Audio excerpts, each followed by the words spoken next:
Không nó xía rồi. Của lại đi chung một té mà nó tải đi. Mình có thể lọc cơ. Mình sẽ có chọn dầu chừng xả chừng ngộ. Lọc cả sao nó xía này. Rồi chưa.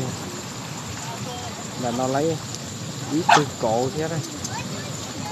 Nó lấy chung một té từ cổ. Cho một lông phế nè.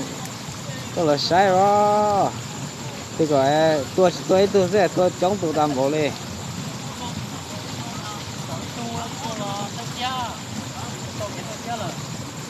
Lên thì tôi à?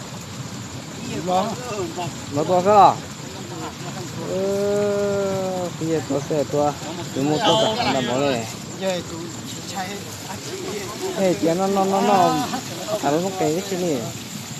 Lọc từng đầu đi nữa. Từng nó cổ nữa, từng nó ít ba chứ.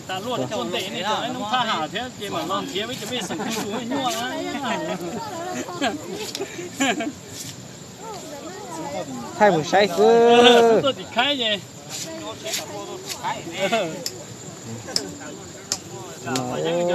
Trời lăng thế này, lấy mua cậu tạt lăng thế này, lấy tum bột tê ít từ cổ mà lọt phải cho.